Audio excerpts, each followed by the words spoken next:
কালকে গিয়েছিলাম দিদির বাড়িতে, তো এই ভিডিওটা আমি কালকে করছি।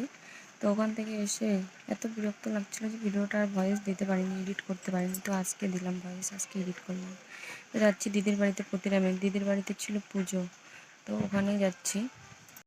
তো দিদির বাড়িতে চলে আসলাম, এসে ঘরে ঢুকছি, ফ্যান দিয়ে বসলাম। যা গরম গাড়িতে, এই গরমে গাড়িতে কোথাও যাওয়া, কোথাও থেকে আসা একদম বিরক্তকর, সত্যি বিরক্তকর। এত গরম পড়ছে কয়েকদিন। তো একটু বসে রেস্ট নিই, নেওয়ার পরে সবার সাথে যেই কথা বলবো, দেখি কে আসছে। প্রথমে বেরোয় ঠাকুর ঘরে গেলাম, যে ঠাকুরকে প্রণাম করলাম। তো এখানে পুজো হয়ে গেছে, আমি পুজো হয়ে যাওয়ার পরে আসছি।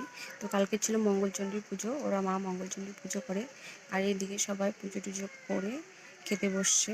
যেহেতু আমি অনেকটা লেটে গেছি, সেই জন্য ওরা আগে খেতে বসছে। তো আমিও পরে খেয়ে নিয়েছিলাম, যেটার ক্লিপটা আমি নিতে পারিনি, মনে ছিল না আমার। তো আমি এখন গাড়িতে করে বাড়িতে যাচ্ছি।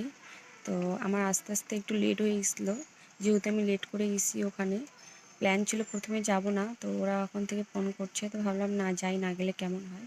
তো বাড়িতে আস্তে আস্তে আমার প্রায় রাত 8টা বেজে গেছিলো। তো আজকেই অবধি।